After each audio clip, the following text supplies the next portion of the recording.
Student okay biology में एक बार फिर से आपका स्वागत है। इस क्लास में हम अपने फर्स्ट चैप्टर का अंतिम में टॉपिक पढ़ने जा रहे हैं जिसका नाम है वर्गीकीय संवर्ग, या इसको हम कहते हैं टेक्सोनोमिक कैटेगरीज। तो वर्गीकीय हमने पढ़ी थी कि साइंस की वह शाखा है जिसमें हम जीवों के पहचान, फिर उनका नामकरण और वर्गीकरण का अध्ययन करते हैं। तो उसमें सबसे इम्पोर्टेंट बात हो जाती है वर्गीकरण। तो वर्गीकरण में जब अपन किसी जीव का वर्गीकरण करते हैं तो क्या वर्गीकरण एक शब्द से बना है या उसमें बहुत छोटे छोटे स्टेप्स या कोई पद होते हैं? तो जी हाँ, वर्गीकरण एकल सोपान या स्टेप्स वाला प्रक्रम नहीं है। यदि हम वर्गीकरण को देखें ना तो उसमें छोटे छोटे अनेक स्टेप्स या पद या कैटेगरीज या संवर्ग होते हैं। देखिए, तो वर्गीकरण एकल सोपान यानी स्टेप्स वाला एक प्रक्रम नहीं है, बल्कि इसमें अनेक सोपान यानी स्टेप्स होते हैं, और उन्हीं स्टेप्स या पदों को क्या कहते हैं? अपन वर्गीकीय संवर्ग या टेक्सोनोमी कैटेगरीज कहते हैं। इन वर्गीकीय संवर्ग को हम पद या रैंक भी कहते हैं। तो कहने का मतलब है वर्गीकरण एक सिंगल वर्ड नहीं है, एक सिंगल शब्द नहीं है। इसके अंतर्गत अनेक छोटे छोटे स्टेप्स आ रहे हैं, पद आ रहे हैं, या जिनको हम संवर्ग भी कहते हैं। तो जब अपन वर्गीकरण की बात करते हैं तो इनमें मुख्य जो संवर्ग स्टेप्स या रैंक जो आता है वो ये आते हैं। वर्गीकरण के अंतर्गत जगत, संघ, वर्ग, गण, कुल, वंश और जाति। तो ये छोटे छोटे जो स्टेप्स हैं जिनको अपन रैंक या वर्गीकीय संवर्ग कहते हैं। तो एक वर्गीकरण इन वर्गीकीय संवर्ग से बना हुआ होता है।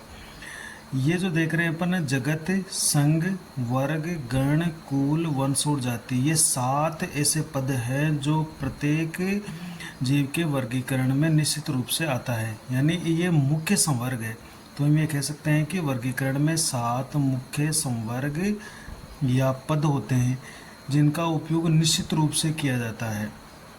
जैसे जगत है, जिस जगत को हम बोलते हैं किंगडम, और उसके अंतर्गत आता है संघ या भाग, जिसको अपन फाइलम या डिवीज़न कहते हैं। तो फाइलम शब्द का तो उपयोग करें कि हम जंतु वर्गीकरण में, और डिवीज़न का हम शब्द का इस्तेमाल करेंगे पादप वर्गीकरण में। पादप वर्गीकरण में इसका इस्तेमाल करेंगे।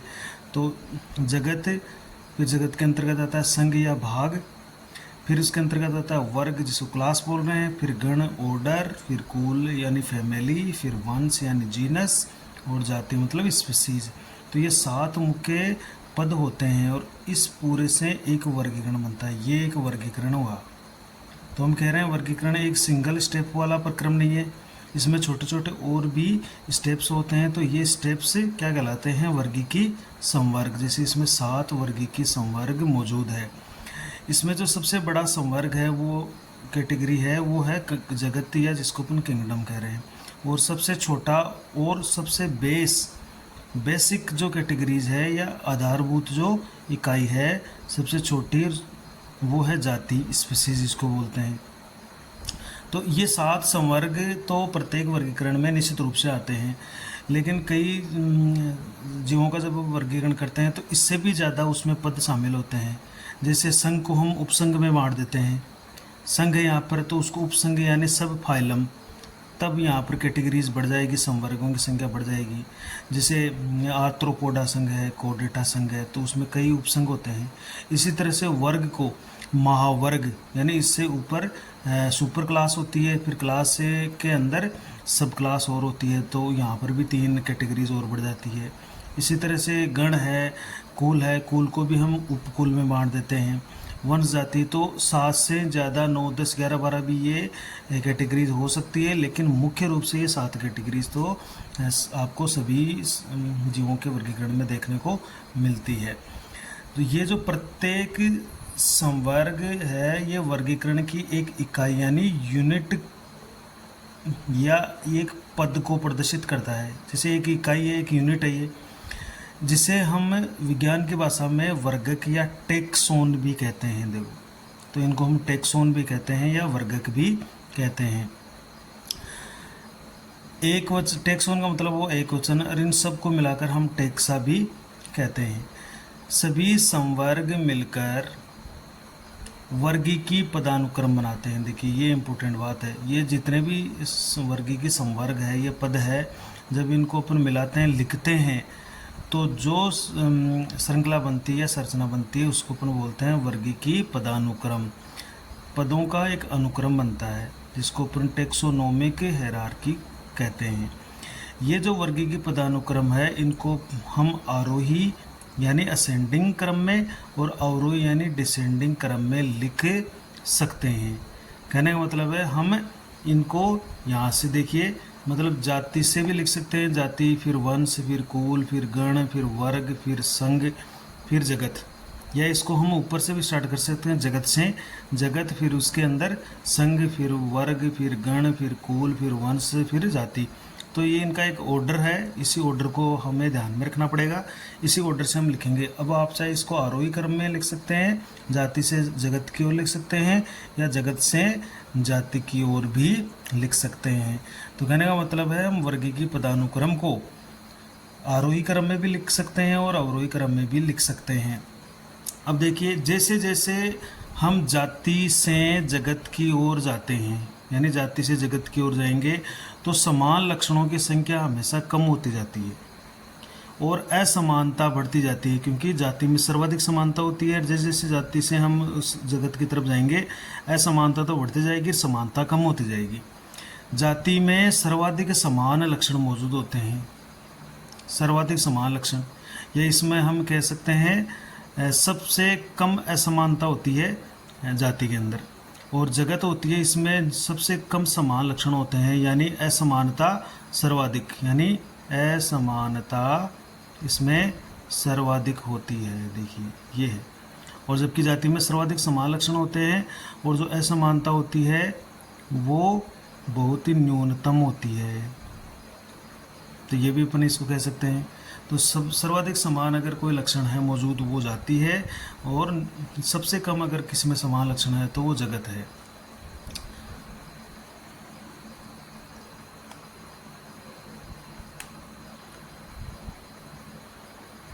अब जैसे हम यदि वर्गीकरण पदानुक्रम को लिखते हैं तो हम कुछ इस तरह से लिख सकते हैं इसको, कि जैसे हमने लिख रखा है आरोही क्रम में वर्गीकी पदानुक्रम, और इधर लिख रखा है हमने अवरोही क्रम में वर्गीकी पदानुक्रम। तो आरोही क्रम में लिखते हैं तो हमें जैसे जाति, जाति से फिर वंश लिख लिया, फिर कुल लिख लिया, फिर गण लिख लिया, फिर वर्ग लिख लिया, फिर संघ या भाग लिख लिया, और फिर हम जगत लिख रहे हैं। इसी तरह से अगर अपन अवरोही क्रम की बात करें तो अवरोही में हम पहले जगत लिख लेंगे, फिर संघ या भाग लिख लेंगे, फिर उसके अंदर वर्ग, फिर गण, फिर कुल, फिर वंश और जाति। तो जब हम इस क्रम में लिखते हैं अवरोही क्रम में, तो ये अवरोही क्रम हुआ पदानुक्रम का, और जब हम जाति से जगत की ओर लिखते हैं तो यह आरोही क्रम होता है। तो इस तरह से ये इनका पदानुक्रम होता है। अब देखिए, हमने कुछ जीवों का वर्गीकीय पदानुक्रम में लिख रखा है जो हमारी किताब में मौजूद है, कि इधर हमने जैसे संवर्ग लिख रखे हैं और कुछ जीवों के नाम लिख रखे हैं, जैसे मानव, घरेलू मक्खी, आम और गेहूँ। तो ये वर्गीय संवर्ग। जैसे पहले मानव की बात करते हैं तो मानव के जगत का नाम जंतु जगत है, क्योंकि जंतुओं में आते हैं हम। इसका संघ का नाम है कोडेटा, फिर वर्ग का नाम है मेमेलिया, स्तनधारियम, फिर गण में प्राइमेट्स हैं, कुल हमारा होमोनिडी है, वंश से हमारा होमो है, जाति हमारी सेपियंस है। तो लास्ट में वंश और जाति मिलकर एक वैज्ञानिक नाम बनाती है, यानी हमारा वैज्ञानिक नाम हो जाता है होमो सेपियंस। इसी तरह से घरेलू मक्खी, उसका जगत जंतु जगत ही हो गया, फिर इसका संघ है वो आर्थ्रोपोडा हो गया, फिर वर्ग है इसका इंसेक्टा, फिर गण है इसका डिप्टेरा, फिर इसका कुल है म्यूसिडी, फिर इसका वंश हो गया मस्का और जाति होगी डोमेस्टिका। तो इसका वैज्ञानिक नाम मस्का डोमेस्टिका होता है। इसी तरह से आम है मैंगो, वो एक पादप है तो इसलिए पादप जगत में आता है। ये एंजियोस्पर्मी है क्योंकि इसके बीज है वो फलवृत्ति में ढके रहते हैं। डाइकोटिलिडनी है क्योंकि द्विबीजपत्री है ये। और तो इसका जगत का नाम तो पादप जगत हो गया। संघ का नाम ने कहकर हम यहाँ क्या कहेंगे, इसका जो भाग है, क्योंकि पादप के लिए भाग इस्तेमाल करेंगे, या प्रभाग भी लिखते हैं इसको, एंजियोस्पर्मी है। फिर इसका वर्ग डाइकोटिलिडनी है।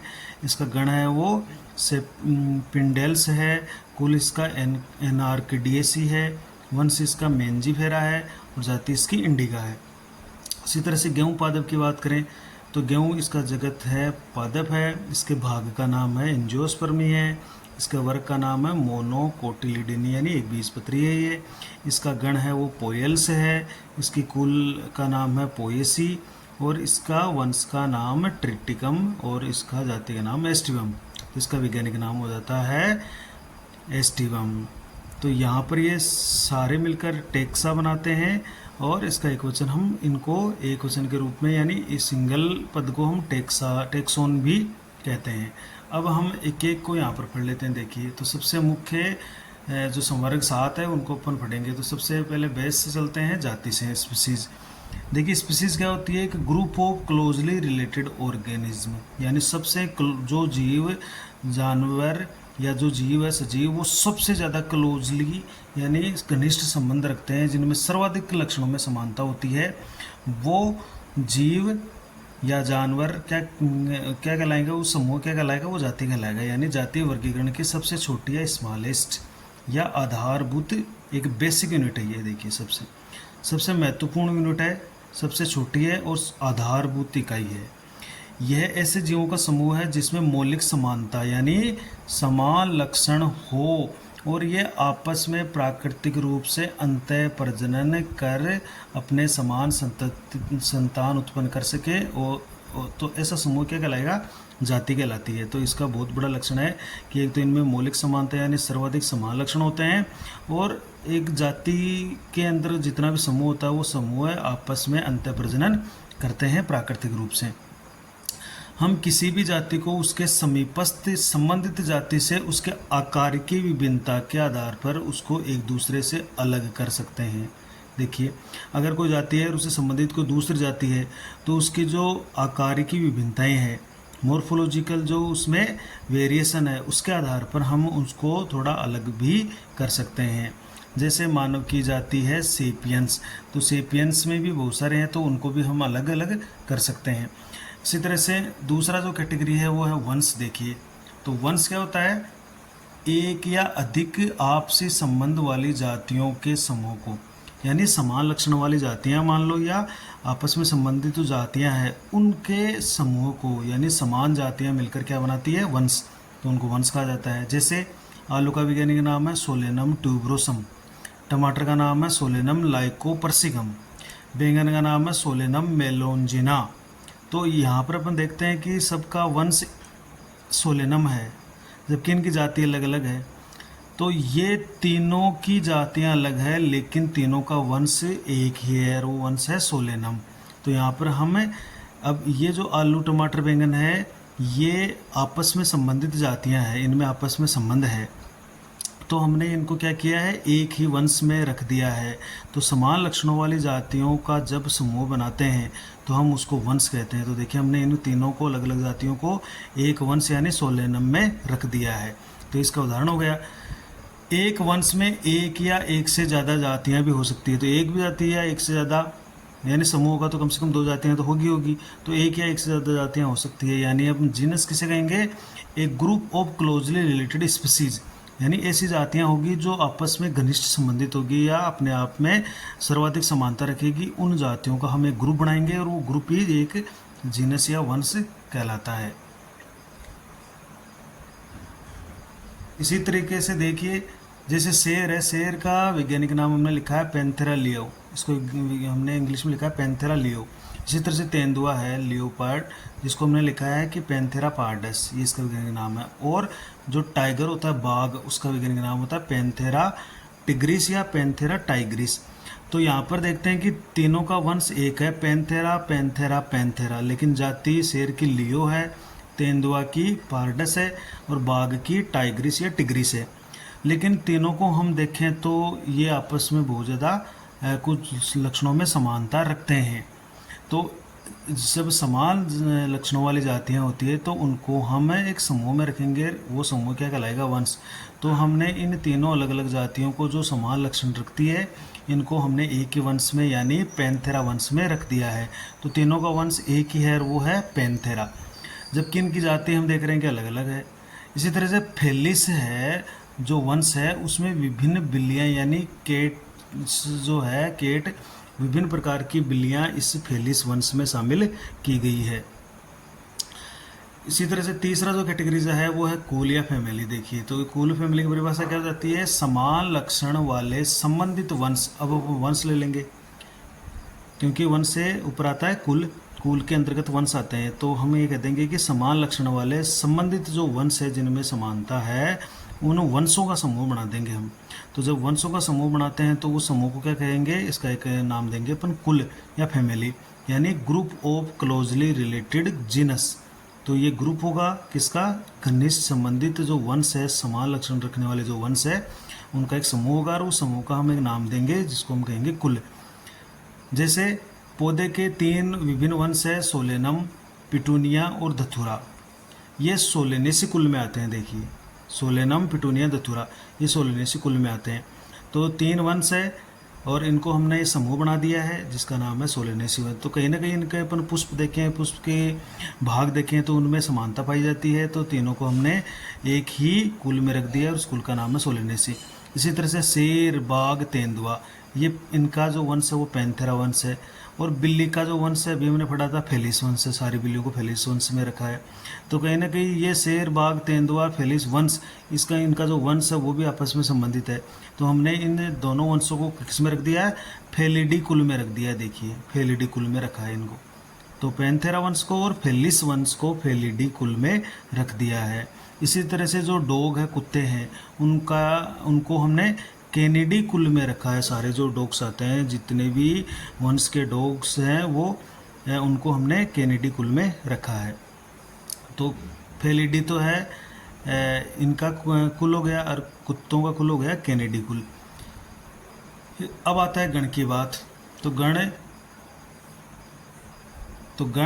क्या होता है कि गण के अंतर्गत आते हैं कुल, यानी कुलों का समूह गण कहलाएगा। तो हम क्या परिभाषा दे देंगे, इसके समान लक्षण वाले संबंधित कुलों के समूह को। तो ऐसे जो कुल होंगे जिनमें समानता पाई जाती है उनका फिर से समूह बनाएंगे। वो समूह क्या कहलाएगा, गण या ऑर्डर कहलाएगा। जैसे एक है कॉन्वोलुलेसी और सोलेनेसी कुल। कॉन्वोलुलेसी और सोलेनेसी जो कुलों हैं, इन कुलों को पोलीमोनेलीज गण में रखा गया है। देखिए तो इन कुलों को कहाँ रख दिया गया है, पोलीमोनियलीज ये गण है, पोलीमोनियलीज गण में रखा है। इसका मुख्य आधार इसका पुष्पीय लक्षण है। जो इनके जो पुष्पीय लक्षण है, दलपुंज, दल, इनके पुंकेसर की संख्या वगैरह, उनके बारे में जानकारी करके इनको हमने पोलीमोनियलीज गण के अंतर्गत इनको दोनों कुलों को रख दिया है, यानी सोलेनेसी और कॉन्वोलुलेसी को। इसी तरह से कार्निवोरा गण है, कार्निवोरस यानी मांसाहारी गण। तो इसमें फेलिडी और जो कैनिडी कुल है इन दोनों को रख दिया है क्योंकि दोनों मांसाहारी है, तो इनको हमने कार्निवोरा गण में अंतर्गत रख दिया है। और एक वर्ग कैटेगरी है वर्ग। तो वर्ग के अंतर्गत क्या आते हैं, गण, यानी गणों से मिलकर वर्ग बनता है। तो हम इसकी परिभाषा कहते देंगे, समान लक्षण वाले गणों के समूह को क्या कहते हैं, वर्ग या क्लास कहते हैं। जैसे एक प्राइमेट गण है, प्राइमेट गण जो हमारा अभी पढ़ा था कि मानव का गण प्राइमेट है, जिसमें बंदर भी आते हैं, बंदर भी, गोरिल्ला भी आते हैं, मानव भी आते हैं, गिब्बन भी आते हैं, चिंपैंजी वगैरह सब इसी में आते हैं। और कार्निवोरा जो गण है उसमें शेर, बाघ, बिल्ली, कुत्ते सारे आ जाते हैं। तो इनको हमने स्तनधारी वर्ग में रखा है। देखिए स्तनधारी जिसको हम मेमेलिया वर्ग भी कहते हैं, मेमेलिया वर्ग या मेमेलिया क्लास। तो कार्निवोरा गण या प्राइमेट गण, इनको हमने स्तनधारी वर्ग में रखा है क्योंकि इन सभी में अपने बच्चों को दूध पिलाने के लिए स्तन होते हैं। तो ये एक समानता है कि इनमें स्तन ग्रंथियाँ पाई जाती है, चाहे वो प्राइमेट हो चाहे कार्निवोरा गण के सदस्य हो। तो हमने समान गणों वाले जो गण है उनका एक समूह बनाया है जिसको अपन वर्ग कह रहे हैं। और प्राइमेट गण और कार्निवोरा गण को मिलाकर हमने किस में डाला है, इन दोनों को स्तनधारी वर्ग में रख दिया है। अगला अपन जो कैटेगरी पढ़ रहे हैं वो पढ़ रहे हैं संघ या फाइलम। देखिए तो फाइलम किससे बनता है, फाइलम बनता है वर्गों से। तो वर्गों का समूह बना दे तो वहाँ पर बनता है संघ। या पौधे में बनता है प्रभाग या भाग। तो समान लक्षणों वाले वर्गों के समूह को हम संघ कहते हैं। जैसे मान लीजिए मछली है, उभयचर है जो मेंढक वगैरह है, सरीसृप है जो रेंगने वाले है, पक्षी जो उड़ने वाले हैं या स्तनधारी है। इन सभी में पृष्ठ रज्जु पाई जाती है और खोखली तंत्रिका रज्जु भी पाई जाती है। तो इसकी उपस्थिति के कारण इन सब में पाई जाती है। देखिए पृष्ठ रज्जु मछली, उभयचर, सरीसृप, पक्षी, स्तनधारी सब में है, तंत्रिका रज्जु भी सभी में है।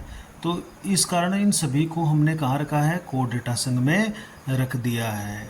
तो ये जितने भी समान लक्षणों वाले वर्ग हैं उन सभी को हम एक संघ बना दिया हमने। देखिए पादपों में समान लक्षणों वाले वर्गों को प्रभाग, और इसका अभी किताबों में एक नाम हो रहा था भाग, तो भाग या प्रभाग उसको डिवीजन कह रहे हैं, उसमें रखा जाता है। तो पौधों के लिए हम वर्ग के रूप में ये संघ के रूप में किसका इस्तेमाल करेंगे, प्रभाग या डिवीजन का। और लास्ट जो कैटेगरी आती है सबसे ऊंची कैटेगरी वो है जगत या किंगडम। तो ये सबसे बड़ा है, सबसे उच्चतर संवर्ग है और सर्वाधिक इसमें असमानता पाई जाती है, यानी इसमें सर्वाधिक असमानता पाई जाती है, सर्वोच्च कैटेगरी है ये। तो पादपों को हम सभी जितने भी पादप हैं उनको कहाँ रख देंगे, प्लांटी जगत में रख देंगे, और जितने भी जंतु हैं उनको हम एनिमेलिया जगत में रख देंगे, क्योंकि सजीव दो ही होते हैं, प्लांट और एनिमल्स। तो प्लांट को हमने प्लांटी जगत में रख दिया और एनिमल्स को हमने एनिमेलिया जगत में रख दिया है। तो इसी के साथ हमारा जो फर्स्ट चैप्टर है वो पूरा होता है, और इसके बाद में हम नेक्स्ट चैप्टर स्टार्ट करेंगे। तो आप इसको नोट्स के रूप में लिख सकते हैं। Thank you.